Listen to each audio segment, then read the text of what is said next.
מה נשמע? והיום אני אראה לכם, כאילו אני אראה כמעט כל הסרטון, אני אגיד לכם חידות. אז יאללה, בואו נתחיל. רק לפני תשימו לייק, תירשמו לערוץ. אז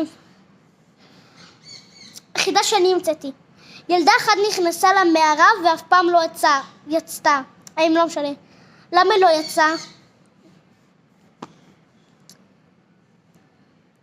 אם אתם נכנעים אז תשימו לייק. אז אני אומרת את התשובה, בגלל שהיא לא רצתה לצאת. למה שתי אנשים נכנסו לקלמר ועצו 3? בגלל שהם הפכו עיפרון לבן אדם.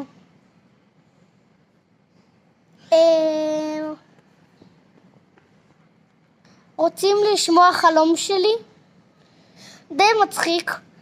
פעם אחת אני טס לאיטליה ומישהו שומר על הבית שלי, ואחר כך אנחנו חוזרים באיטליה ואנחנו רואים את החיות שלנו קופצות ככה, כאילו מצד לצד בבית, כמו כזה כדורי קפיץ, מצד לצד, מצד לצד, מצד לצד. תחשבו אם זה היה במציאות, כאילו חתולים קופצים טק טק טק טק טק טק טק טק בבית שלכם. תחשבו איזה מפחיד זה. מתי שאני חלמתי את זה, אני פשוט מתעוררתי וברחתי. עוד חלום, החלום הכי מוזר בחיים שלי, שאני הפכתי להיות זבוב. מה? מותר לחלום דברים. מה היה עוד? כלום, אז ביי, נתראה בסרטון הבא.